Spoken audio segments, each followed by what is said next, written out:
Merci Pierre. Bonjour à tous, parce que je n'ai pas eu l'occasion de vous voir encore tous. Et je voulais dire que j'étais très fière d'être là aujourd'hui à l'occasion de la traditionnelle fête de la Terre organisée par nos amis du Parti communiste. Et comme Pierre, je suis très contente de l'accueil qu'on nous y a réservé. On est là, tous réunis pour célébrer la Terre. Mais aujourd'hui, c'est un jour aussi spécial, c'est la fête des mères. Donc je voudrais souhaiter aussi une bonne fête à toutes les mamans qui sont là, et celles qui ne sont pas là aussi d'ailleurs.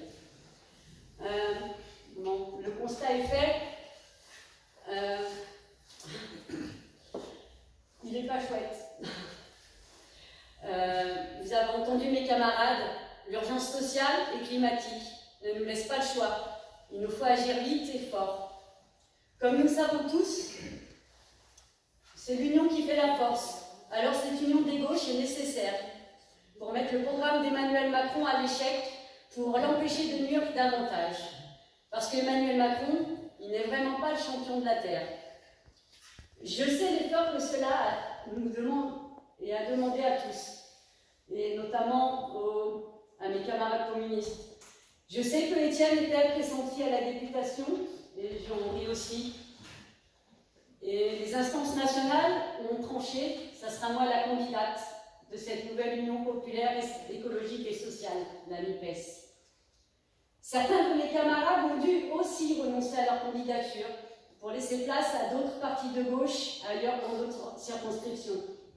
Mais je sais que les valeurs qui nous réunissent sont plus importantes que nos différences, tu l'as dit, Étienne. Alors, nous avons 650 mesures sur lesquelles nous sommes tous d'accord. Donc, il faut avancer tous ensemble. Je suis émue. Parce que je sais ce que Étienne, je sais sa déception, je sais, on en a parlé tout à l'heure aussi pour Jean-Henri, et je sais que pour moi aussi ça aurait été difficile de venir défendre la candidature de quelqu'un d'autre quand on doit renoncer à la sienne. Donc je me reprends. Nous avons 650 mesures sur lesquelles nous sommes tous d'accord. Donc il faut qu'on avance tous ensemble. Pas pour un poste, pas pour une personne, mais parce qu'il est temps de rompre avec l'agenda de compétitivité et de mettre fin à cette profusion des traités commerciaux. Il faut mettre fin à cette politique où c'est toujours tout pour l'argent et rien pour les gens. Alors, je suis conseillère en insertion. Mon travail consiste à accompagner les personnes en situation de grande précarité. Donc, inutile de vous dire que la misère, je la côtoie et je tente de la combattre chaque jour. L'injustice sociale, les difficultés d'accès à l'emploi, la mobilité, la garde d'enfants, l'accès aux droits, la santé, le handicap, la mobilité, la justice, le mal logement, enfin le froid, la faim, la discrimination, l'exclusion, c'est mon quotidien et j'en ai marre. J'en ai marre de cette politique où c'est toujours tout pour l'argent et jamais rien pour les gens. Alors il est aisé de dire les devoirs avant les droits lorsqu'on n'a aucun problème de fin de mois. Le budget d'État pour la solidarité, l'insertion, l'égalité des chances, c'est 29,7 milliards. Or, la fraude fiscale est estimée à près de 100 milliards d'euros. Et ne parlons pas de toutes ces multinationales et millionnaires qui pratiquent l'évasion fiscale. Alors, le devoir de solidarité, le devoir de payer ses impôts en France doit exister pour tous. Monsieur Portier nous dit, il y a les droits avant les devoirs. Il n'y a pas de création de richesse sans travail.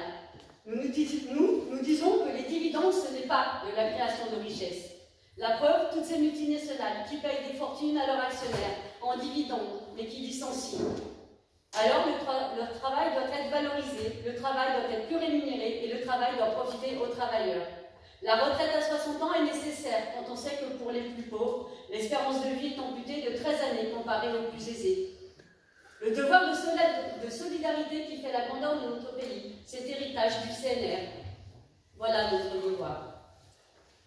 Donc, si je suis élue, je m'engage à faire entendre vos voix. Et je ne me dégonflerai pas devant le président, devant les ministres, devant les PDG. Je ne courberai pas les chines, comme tu l'as dit tout à l'heure, Étienne. Je vais faire entendre nos voix, celles des ouvriers, des enseignants, des caissières, des aides-soignants, des camionneurs, des artisans, des mères célibataires, des animateurs, des éducateurs, des vendeuses, des vacataires, des agents d'entretien, des auxiliaires de vie, des retraités, des multiprécaires, etc. Enfin bref, dans un monde où 1% de l'humanité détient plus que les 99% restants, je serai avec les plus petits, toujours. Cet effort, je le fais depuis longtemps et je continuerai quoi qu'il arrive. Mais, si vous m'accordez l'écharpe tricolore, j'irai défendre la retraite à 60 ans, le SMIC à 1 400 €, le blocage des prix, l'allocation d'autonomie, 1500, pardon, 1500 €, je n'ai pas encore bien enregistré. Le blocage des prix, l'allocation d'autonomie à 1063 € cette fois-ci, je ne me trompe pas. Une fiscalité plus juste, la cantine scolaire bio et gratuite, le retour des services de proximité et des services publics qui manquent tant dans nos campagnes, la nationalisation des autoroutes et aéroports, le partage des richesses, la règle verte et la planification écologique. Vous avez entendu Gérard, c'est indispensable. Et puis, la 6e République. Alors, pour tout ça, allons décrocher un siège à l'Assemblée et allons voter les 12 et 19 juin. Et votez pour les idées de la gauche, s'il vous plaît. Votez NUPES.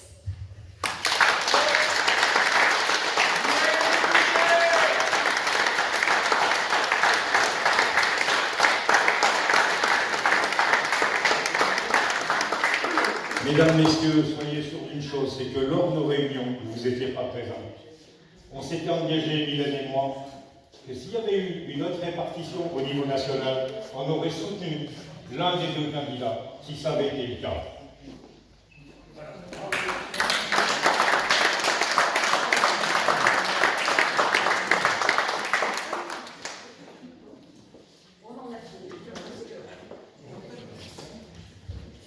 Je ne sais pas si quelqu'un veut dire un mot de clôture, Daniel peut-être? Ou Étienne?